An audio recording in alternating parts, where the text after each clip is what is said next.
Hello everyone, greetings of the day. My name is Ankit. I'm a senior trainer with Y-Axis Coaching, and today I'm here to share a useful tip that connects to CELPIP speaking. So all of you people who are preparing for CELPIP, who are aspiring to score amazing marks in CELPIP speaking, I think this tip is going to help you a lot. Okay, let me share a screen. Now, this particular tip is related to task 2, in which we have to talk about our personal experience. Let me show you an example. Okay, so what you see on the screen is exactly how the question is going to be framed. And you can see the question has 3 sentences. It starts with a core question. Talk about a time you had to teach something to someone. Then there is a second sentence which gives you suggestion. Maybe you can talk about teaching a skill or a tradition. So these are suggestions. You can take it or you can give some ideas of your own. Okay, you don't have to compulsorily stick to these suggestions. It's just an aid to get you started. Okay, to get your thinking started. The third sentence is something that you have to cover fully. Okay, because that kind of summarizes all the branches that your experience will have. So it reads something like, what did you teach? To whom did you teach it? And how did you teach it?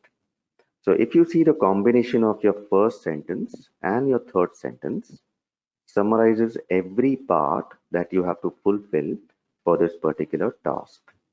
Yeah, you have 30 seconds to prepare and you have an answering time of 60 seconds after that preparation time of 30 seconds. Okay, so of course, let's understand a few things. First things, because you have to narrate a personal experience, you have to think about your life experiences, and it will always help you if you try to personalize the question to some of the events and experiences from your life. So draw from those experiences, and I would not recommend you make something up because when you try to make something up, in let's say 20 seconds or 30 seconds, your fluency is affected and you'll not be able to expand on those ideas because they are not real. But if you draw from your personal experiences, things which have really occurred in your life, you can naturally expand and your fluency is intact, your intonation is going to be great, and all of these things indirectly help your score. Okay. You also have to try to pick one or maybe two observations with very precise detail because the more detailed you are in your storytelling, the better your score will be. I don't really want to listen to a candidate who gives me 15 points. I want to listen to a candidate who just gives me 3 points, which are main branches of that experience or a story, and all of those 3 branches are expanded in depth. Okay, supported well with sensory vocabulary, expressions communicating when something happened, and so on. Now, always make sure that your predominant tense is going to be past tense, can be many variations of past tense, can be past simple, past continuous, past perfect. You can also use present perfect to connect past to the present and so on. So these are predominantly tenses that you will use in your task 2 because you have to narrate a personal experience. Also, do not fail to use sequencing markers. These are expressions that we use to show time, 20 years before, last month, 2 weeks after that. All of these are time sequencing markers, which help create a good detailed sense of where you are and what event occurred when. Okay. So some of the ideas, first of all, we have to understand the question properly. It will hardly take 10 seconds and look for the first sentence and the third sentence that will have everything that your story will branch out in. Okay, so a good outline will always have the big picture overview of the situation. So in this example, you'll talk about a skill or a subject, that you taught somebody, when was it, why that person felt the need to learn that subject or topic or idea or skill.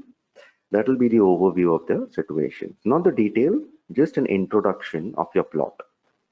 And then you will start imagining scenic details of things, experiences, people, emotions, what all went through, and so on. So imagine a scene with specific details, and then try to cover one branch of the story at a time. So, what was that skill? How did you learn it? Whom did you teach that skill and why? And when exactly did this occur? What was the method that you employed? Okay, so example will always have branches, and each branch will have details. There is no story without details, right? Stories are not bullet points. Stories have to be expanded with all the sensory vocabulary. And do not forget to resolve the story. Stories will always be incomplete unless you try to conclude or resolve. Resolution can be as simple as, all in all, I had a fantastic time trying to teach tennis to somebody who had no background in sports or athletics. It was interesting, but it was also fascinating. I got to learn a lot of things about how people learn skills. That's a good resolution to your story. Okay.